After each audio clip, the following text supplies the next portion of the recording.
Hello mga mare, subukan nyo naman itong recipe na ito, pwedeng pang ulam, pang handaan sa lahat ng okasyon. Eto, meron pala ako ditong isang whole chicken. Siguro nasa 2 kilo mahigit tong chicken na to, kasi malaki siya. Ayan, irarab ko lang yan ng rock salt para matanggal yung mga impurities niya. At yung dulas-dulas ng chicken. Pati yung loob, rinab ko yan ng rock salt. So, ayan, nung nahugasan ko na siya mabuti, naglagay na ako dyan ng black pepper. Maglalagay din ako netong pink salt. Yan yung pampalasa na ilalagay ko dyan sa chicken. Ayan, irarab lang yung black pepper at saka yung salt para pumasok sa loob yung kanyang lasa. At nagpainit na ako dyan ng kawali at inilagay ko na itong whole chicken para pa-brownin yung kanyang skin. At yan, binaliktad ko na rin yung kabilang side naman. Sa kanyang sauce naman, ito magigisa na ako ng sibuyas bawang. Nung malambot na yung sibuyas bawang, naglagay na ako dyan ng whole peppercorn. At nagdagdag na rin ako dyan ng laurel, pampabango. At inilagay ko na nga dyan yung whole chicken. Itong skillet ang ginamit ko ng Salad Master kasi parang oven to pagka tinakpan mo siya. Even yung kanyang pagkaluto. Naglagay na rin ako dyan ng mga gulay, celery, patatas, carrots at saka bell pepper. Naglagay na rin ako dyan ng brown sugar. Itong banana ketchup. At maglalagay din ako dyan ng soy sauce. At itong pangsabaw ko, pineapple juice pala, 2 cup yung aking nilagay.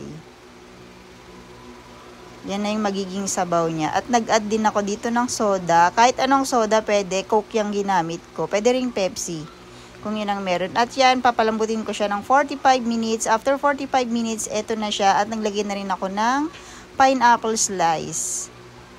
So, ganyan na yung kanyang sabaw. Pero, laputin ko pa yan ng konti. Hindi na ako maglalagay ng slurry kasi meron na yan patatas, lalapot na yan.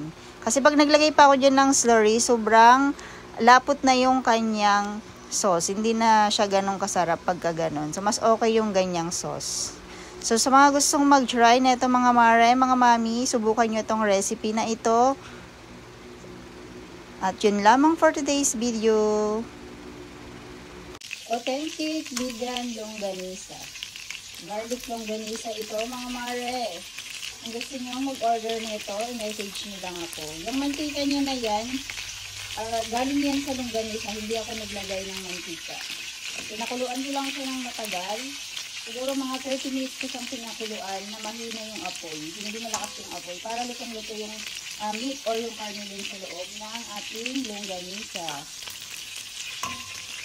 At syempre, meron din akong dinding at pritong isda. Partner yan ng aking longganisa.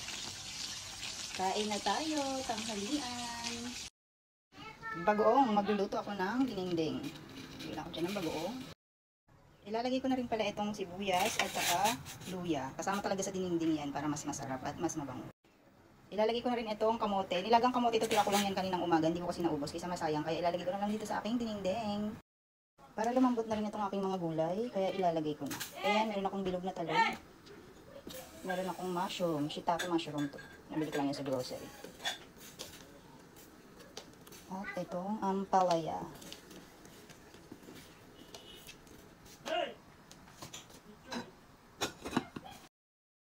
Ilalagay ko na rin itong aking dahon, talbos ng kamote. At maglalagay ko ng 2 pirasong sili.